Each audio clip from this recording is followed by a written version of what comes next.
La première chose, c'est ne pas préparer. C'est-à-dire arriver un peu chez un prospect ou un client un peu les mains dans les poches.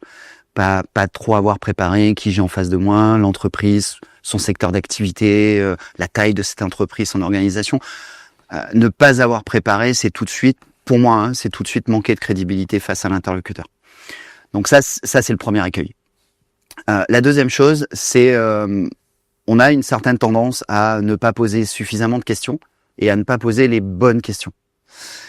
Donc très vite, on se raccroche à ce qu'on connaît de mieux, c'est-à-dire soit son offre, son entreprise. Et on rentre dans des phases d'argumentation. Alors que si on veut bien vendre, il faut poser des questions, il faut être curieux.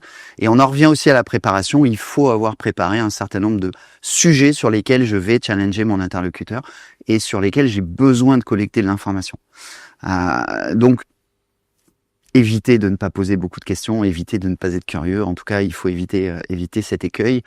Et puis, il y a une troisième chose qu'il faut éviter de faire, c'est ne pas oser engager son interlocuteur.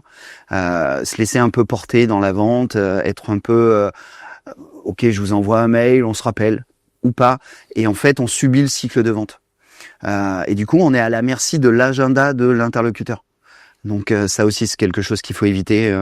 Et ça nous amène à un peu ce qu'il faut faire finalement, c'est avoir de la méthodologie, de la structure, et puis un peu de savoir oser.